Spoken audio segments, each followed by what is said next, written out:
welcome to the Dynamite Delight. Now, I'm telling you right now ahead of time that this is not going to be a full review. This is going to be more of an overview of my thoughts of how the show went.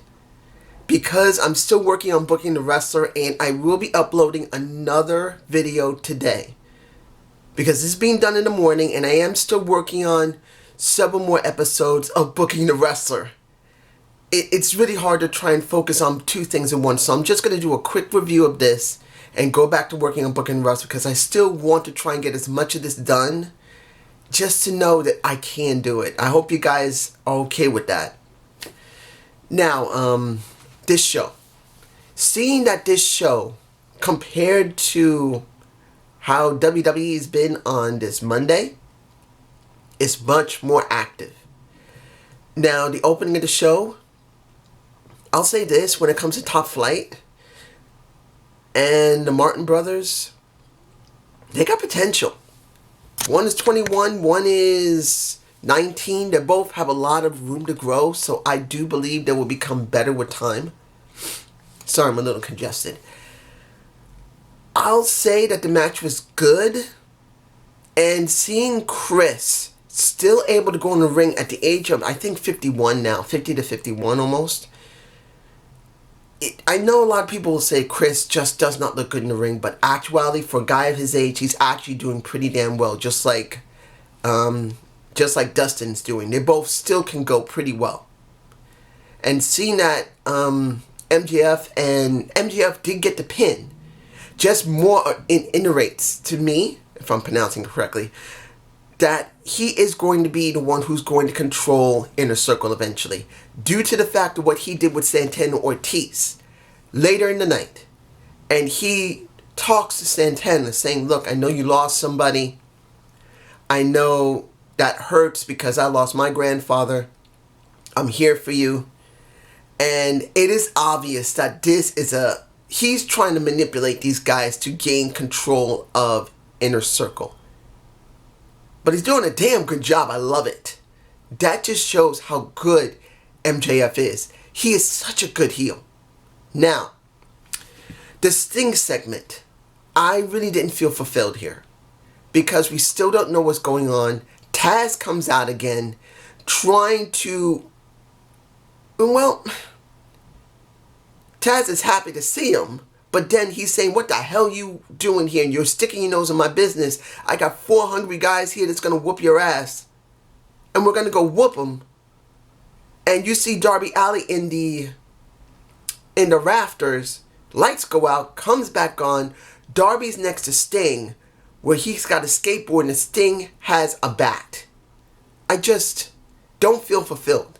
Nothing was really fully explained. Now, mind you, hearing how he talked about Dusty Rhodes, baby, about Sting, baby, I'm going to put some paint on your face. We're going to make some color on your trunks. And I'm going to team you up with the Nature Boy Ric Flair. And he's saying how much he loves Dusty Rhodes and how Cody working here at AEW, motivating to come and start working here, was good, but it still does not tell you why he's there. Is he going for titles? Is he going to say that I'm going to be the management here? I'm going to manage somebody. Why are you looking at Darby Allin the way you are? You're going to say, Darby reminds me of me. Or he is like a kid to me that needs to be guided. Nothing. Still nothing. And I'm the type of person that doesn't mind having a slow burn, but eventually you got to say at least a little bit of something.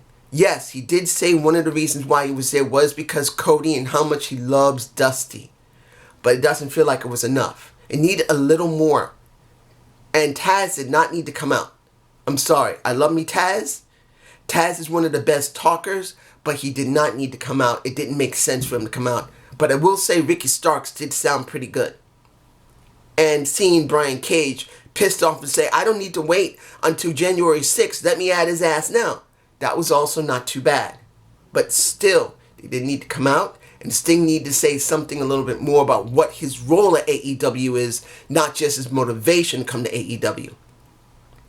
Now, when it comes to Hida Kushida, and Abaddon. If I'm pronounced Abaddon. Sorry, not Abaddon. Abaddon. I'm interested. I am. I'm interested to see how far they're going to be doing this. I am so glad they're letting Hiraku Shida talk. Hiraku needed to talk because she speaks okay English. And I've never been happy that if you got a Japanese wrestler who can speak some English, why don't you put her on TV? Why don't you use her? And since she's the damn champ, she should have been talked to. And say, look, we're going to put you on TV more. We're going to have you talk some more. Just do your best. And she's been doing it.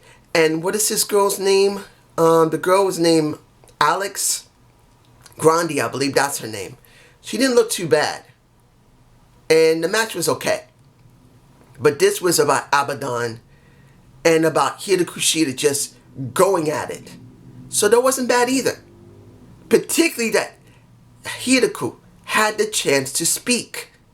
This gorgeous woman, damn it. How can you not fall in love with a woman that looks like that? I want her. Yes, I'm an old ass man. She's probably in her early mid-20s, maybe nearly 30. I want her. She's so cute. Damn, she's sexy. Anyway, Butcher versus Pac. Now, here's the thing that came with me. I'm glad to see that they had the match. I'm glad to see Kingston was at ringside fighting with Tony Schiavone. And at the end of the match, you did see that the murder hawk of Lance Archer was there.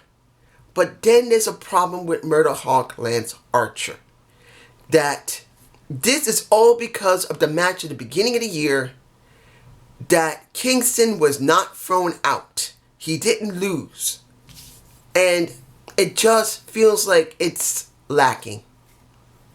I'm not saying that Lance Archer can't be a main event player, but him working with Kingston, who, yes, has worked with Moxley, it just feels like it needs more.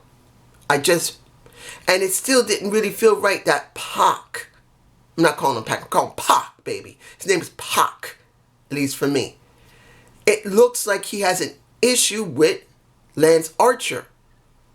And it's not a problem. Both these guys don't give a damn. They'll face you even if they're going to get their asses whooped. But it's like, it feels like they need to be teamed up first.